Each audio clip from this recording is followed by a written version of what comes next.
PoK में घुसा चीन, भारत के साथ हुआ धोखा। एक तरफ पाकिस्तानी आतंकवादी घुसपैठ करने में लगे हुए हैं, दूसरी तरफ चीन पर्दे के पीछे रहकर युद्ध कर रहा है। भारत को इस समय अघोषित टू फ्रंट वॉर का सामना करना पड़ रहा है। आज के वीडियो में हम आपको कुछ ऐसे सबूत देने जा रहे हैं जिससे आप समझ जाएंगे कि आज अगर पाकिस्तान के हौसले इतने बुलंद हैं तो उसके पीछे कौन है और किस तरह चीन और पाकिस्तान धोखे से भारत को एक टू फ्रंट वॉर में फंसा चुके हैं। तो इस वर्ल्ड वॉर की पूरी सच्चाई जानने के लिए वीडियो को अंत तक जरूर देखिएगा। दोस्तों, पाकिस्तान घुसपैठ की सभी कोशिशों को भारतीय जवानों ने नाकाम कर दिया है। 100 घंटों से भी ज्यादा समय तक चले एनकाउंटर में कई आतंकवादी मारे गए। कहा जा रहा है कि अब शायद भारत पाकिस्तान को छोड़ेगा नहीं, लेकिन क्या ये इतना आसान है? क्योंकि अगर भारत पाक पर हमला करता है तो उसका मुकाबला अकेले पाकिस्तान से नहीं होगा। जी हाँ, हमें टू फ्रंट का सामना करना पड़ेगा।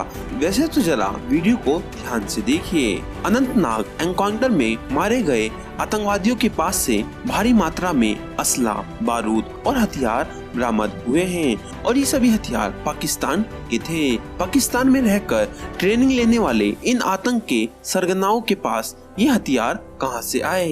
अगर आपका अंदाजा चीन है तो आप बिल्कुल सही हैं। जी हाँ दोस्तों, इंटेलिजेंस खुफिया रिपोर्ट में इस बात का खुलासा हुआ है कि भारत के खिलाफ आतंकी हमलों में जिन हथियारों का इस्तेमाल हो रहा है उसमें से ज्यादातर मेड इन चाइना हथियार पाए जा रहे हैं। सूत्रों का कहना है कि घुसपैठ कराने वाले आतंकियों को चीन हथियार, पिस्तल, ग्रेनेड और नाइट विजन डिवाइस दिए गए हैं। चीनी ड्रोन के जरिए भारतीय इलाकों में आतंकियों की मदद के लिए हथियार सप्लाई किए जा रहे हैं। आतंकियों को भारतीय सीमा में घुसपैठ कराने के लिए खास तरीके के डिजिटल मैप शीट दी गई है, जिसमें नेविगेशन सिस्टम से घुसपैठ कराने की साजिश सामने आ चुकी है। डिजिटल मैप उस जगह भी आसानी से काम करते हैं जहां इंटरनेट की सुविधा नहीं होती, यानी इनकी मदद से आतंकवादी घने जंगलों में ही अपने टारगेट ठिकाने आसानी से ढूंढ सकते हैं। बात केवल यही खत्म नहीं होती। पीओके में बैठे आतंकियों के आकाओं से सिक्योर कम्युनिकेशन के लिए हाईली इंटीग्रेटेड कम्युनिकेशन डिवाइस दिए गए हैं, जिससे भारतीय एजेंसी उनके मैसेज को डिकोड न कर पाए। इसके अलावा मारे गए आतंकियों के पास चीन के खतरनाक M16 राइफल भी पाई गई है। ये गन अमेरिकन M4 की स्टैंडर्ड चाइनीज कॉपी मानी जाती है और इसे लेकर भारत में घुसपैठ कर रहे हैं। भारतीय सेना काफी मुस्तैद हो चली है और भारतीय सेना का मुकाबला करना आतंकियों के लिए आसान नहीं रहा।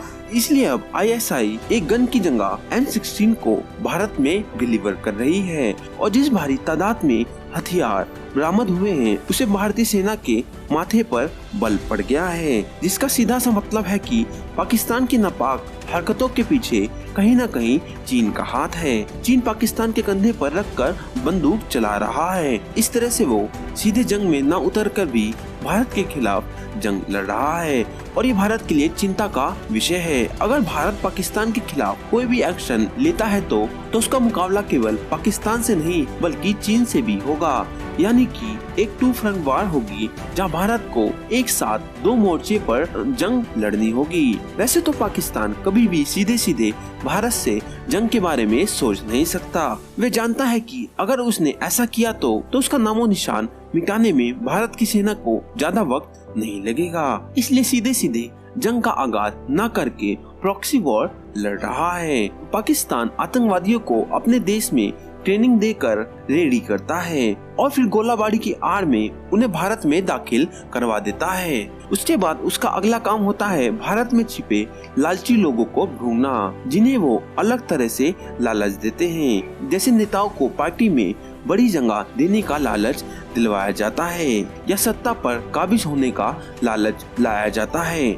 आम आदमियों को पैसों का लालच दिया जाता है और इस तरह ये लोग देश के खिलाफ साजिश करने में इनका साथ देने के लिए तैयार हो जाते हैं और इसके बाद जब अपना प्लान एग्जीक्यूट करते हैं तो उसमें पाकिस्तानी आतंकवादियों के साथ भारतीय नागरिक भी पकड़े जाते हैं। तो पाकिस्तान आतंकवादी हमलों को कश्मीरियों का विरोध प्रदर्शन साबित कर देता है और इस तरह से कहीं न कहीं कश्मीरी युवाओं में भी विरोध की भावना जागने लगती है और इंटरनेशनल लेवल पर भारत की इमेज खराब हो जाती है।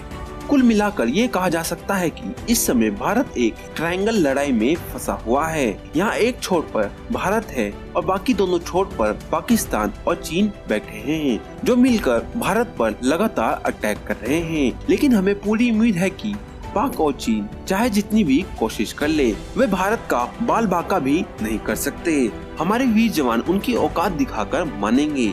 आपका इस बारे में क्या ख्याल है? आप अपने विचार हमें कमेंट में जरूर बताएं। अगर वीडियो अच्छा लगा हो अपने दोस्तों के साथ जरूर शेयर करें। हमारा वीडियो अंत तक देखने के लिए बहुत बहुत धन्यवाद।